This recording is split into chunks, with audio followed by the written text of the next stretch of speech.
चलिए आगे बढ़ते हैं और अब बात कर लेते हैं मदरसे में महिला से बदसलूकी की।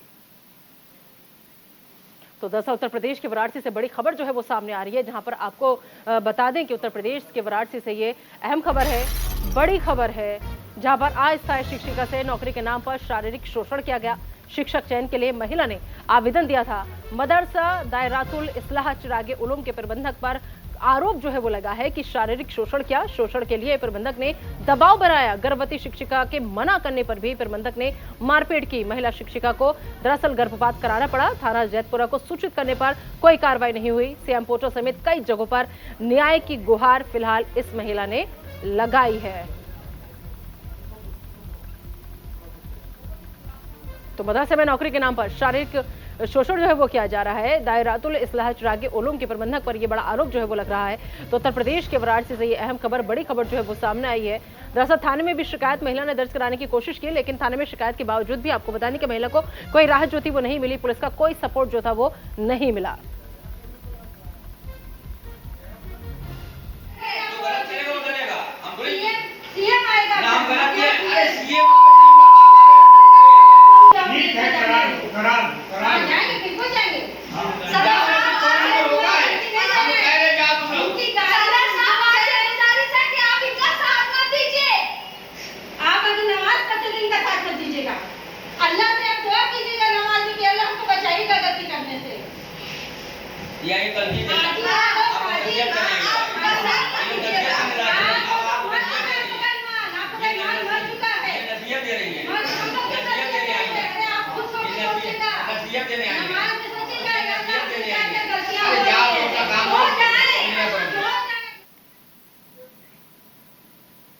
तो खबर ये वाराणसी से सामने आई है और ऐसे में खुद पीड़िता इस वक्त न्यूज़ इंडिया पर मौजूद हैं।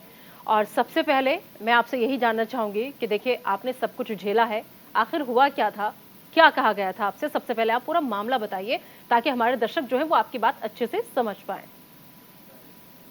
मैं शहीदा बीबी पत्नी कातिर अम्मी जे 11/82 बुनकर कॉलोनी में की निवासी हूँ। मैं मेरे मैनेजर जो रिजवान अहमद हैं, उन्होंने मेरे साथ शारीरिक संबंध बनाने का ऑफर दिया और फिर उसके बाद मैंने मना किया कि मैं उनको बताई कि मैं गर्भवती महिला हूँ। मना करने के बाद भी उन्होंने मेरे साथ जोर जबरदस्ती की और जोर जबरदस्ती करने के बाद फिर उन्होंने मुझे मारा पीटा। मेरे मना करने के बाद मुझे पेट के बल उन्होंने जमीन में गिरा दिया, जिसकी वजह से मेरा बच्चा मिसकैरेज हो गया। और फिर उसके बाद हम लोग बाहर निकले, 112 नंबर पे पुलिस को कॉल किया गया। फिर उसके बाद जब पुलिस आई तो यह सारा मामला अंदर गए। फिर से दोबारा हम लोग उनको थोड़ा सा समझाए, फिर बोले, लेकिन उन्होंने मेरी कोई बात नहीं सुनी। फिर हम लोग जैतपुरा थाना में गए तो दरोगा जितेंद्र यादव और जो है मथुरा राय जो एसओ हैं, उन्होंने मेरी कोई कंप्लेन दर्ज नहीं की। ठीक है, शाहिदा जी आप अपना नाम बता रही हैं, जो क्या कहते हैं, आप एक चीज बताइए, क्या ये सब कुछ मदरसे के अंदर हुआ?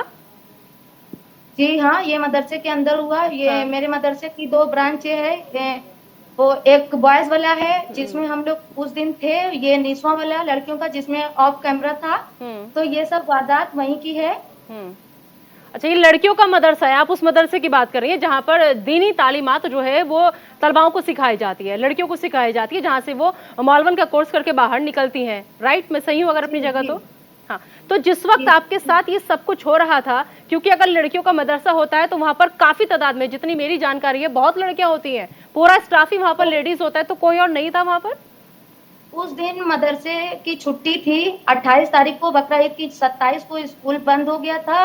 बकरा ईद की छुट्टी थी, उसी दिन वो मदरसे में इंटरव्यू रखे हुए थे और वो हमारे जो मैनेजर हैं वो फर्जी तरीके से, बड़े ही चुपके से उनका इंटरव्यू था, किसी को कानो कान खबर ना हो, इसलिए वो 28 को रखे थे कि उस दिन स्कूल बंद था ताकि किसी को पता ना चले और वो फर्जी तरीके से इंटरव्यू लेकर उनकी प्रक्रिया पूरी कर करके वो खाना पूर्ति कर सके। जब शाहिदा जी ऐसे ही जब मुझे मालूम हुआ कि वहां पे इंटरव्यू है तो हम 2 लाख पहले ही उनको दे चुके थे, तो वही लेने के लिए हम गए थे। तब मैंने उनसे कहा कि मैंने आवेदन उनको दिया था। पहले तो उन्होंने कहा कि आवेदन नहीं दिया आपने, इसलिए कॉल लेटर हमको नहीं दिए। फिर उसके बाद हमने अपना 2 लाख रुपया मांगा तो उन्होंने कहा 13 लाख दे दो। तो तुम्हारी नियुक्ति कर देंगे, अगर 13 लाख नहीं दे सकती हो तो शारीरिक संबंध बनाने का ऑफर किया। फिर उसके बाद की ये वारदात हुई कि उन्होंने मेरे साथ बदतमीजी की और मुझे पीठ के बल गिरा के मेरे पेट में इतनी बुरी चोट आई और मेरा बच्चा मिसकैरेज हो गया। सबसे बड़ी गुहार तो यहाँ पे ये है कि उस हत्यारे को सजा दी जाए और मेरे मदरसे से उसको निकाला जाए। बिल्कुल आप और मैं जैतपुरा थाने में जब मैं गई तो वहाँ पे एसओ और दरोगा जो है उल्टे हम ही पे दबाव बना रहे हैं, जबकि मैनेजर के खिलाफ जैतपुरा थाना में 20 एफआईआर दर्ज है, लेकिन वो लोग उन्हीं को बचा रहे हैं बार बार। मैं आपका दर्द, आपकी तकलीफ बहुत अच्छे से समझ सकती हूँ, क्योंकि मैं खुद एक माँ हूँ। और कहते हैं कि माँ जब अपने कोख में 9 महीने बच्चे को रखती है और उस पर जो तकलीफ बीतती है वो सिर्फ उस वक्त जमीन आसमान दोनों चीख कर खुदा से उसकी सलामती के लिए दुआ कर रहे होते हैं। और ये दर्द एक ऐसा होता है, ये दर्द एक ऐसा होता है कि अगर माँ को बच्चे की शक्ल में बच्चा मिल जाता है तो वो सारी तकलीफ कुदरती भूल जाती है। लेकिन आपका बच्चा भी गया, आपने उस वक्त वो दर्द तकलीफ सब कुछ सहा, तो आपको नहीं लगता कि बाकी और जो लोग हैं और जो महिलाएं हैं, खासतौर पर आपके समुदाय की, उनको आगे आना चाहिए, आपके लिए हक की आवाज उठानी चाहिए? क्योंकि ये एक माँ की पीड़ा बोल रही है, एक माँ का दर्द बोल रहा है जिसने अपने बच्चे को कोख में ही खोया है। इसीलिए मैं अपनी हक की आवाज उठाने के लिए, जब मेरे थाने पर कोई कार्रवाई नहीं हुई तो आज मैं प्रेस कॉन्फ्रेंस में ये मैं अपने ब्लड से मैंने ये लेटर मुख्यमंत्री के नाम लिखा है कि मैं मुख्यमंत्री को ये लेटर लेकर जाऊंगी और मैं अपनी गुहार लगाऊंगी, साफ आऊंगी कि मुझे इंसाफ चाहिए। मेरे साथ इतना बुरा, उस दरिंदे ने मेरे साथ इतना बुरा ये किया है, इसलिए मुझे न्याय चाहिए और उस हत्यारे को सजा मिलनी चाहिए। और आज जितेंद्र उसके बाद वो आकर के फर्जी तरीके से मेरे घर नोटिस लगा के गया है और वो उसमें भी कत्ल का चार्ज नहीं लगाया है, कोई भी अच्छी नोटिस नहीं लगाई है जिसमें वो हत्यारे की उसमें वो कोई नोटिस लगाता हो। मतलब आप ये कह रहे हैं आप पुलिस के पास गई, सब कुछ बताया, लेकिन बावजूद इसके अभी भी जो इन सब के कसूरवार हैं उनके खिलाफ कोई कार्रवाई नहीं हो रही?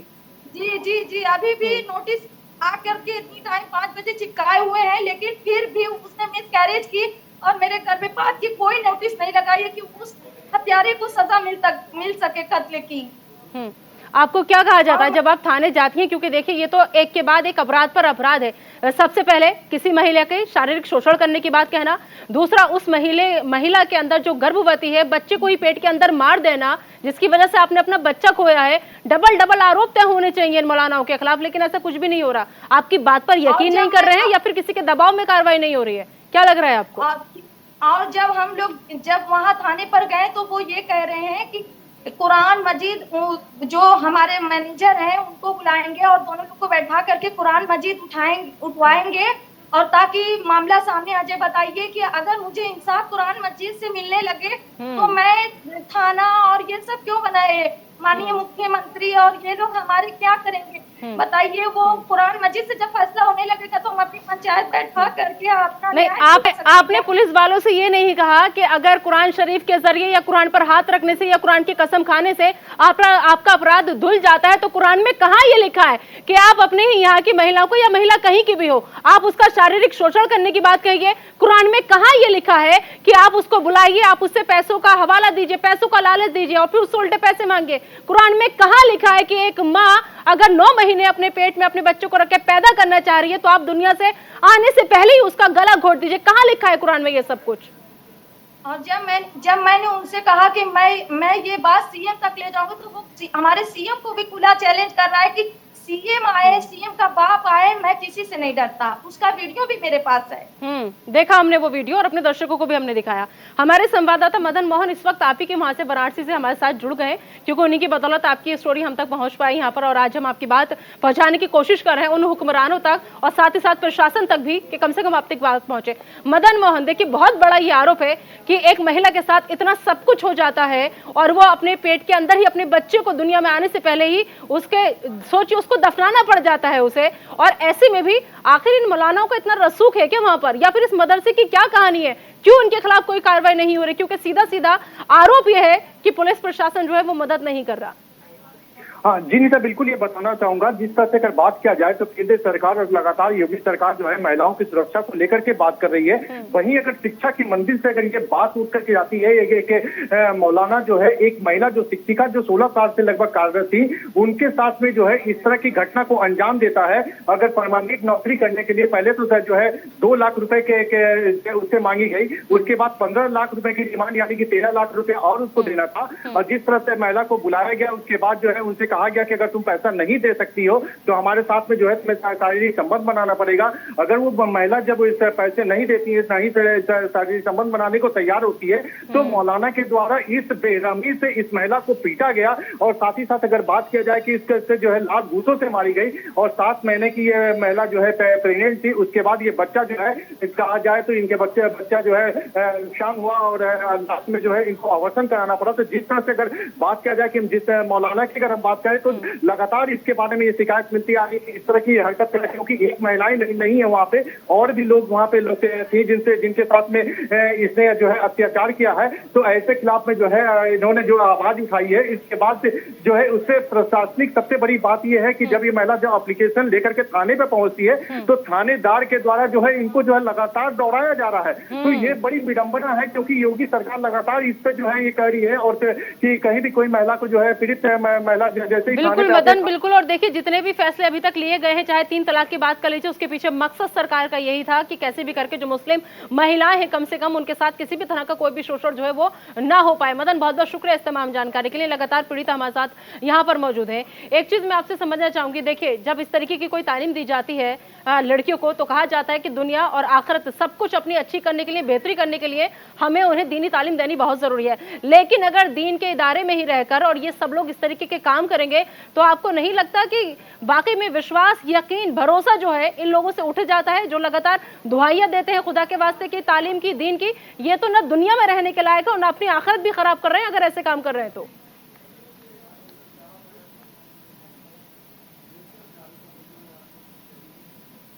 जी शाहिदा जी। जी आप तक मेरी आवाज पहुंच रही है? आवाज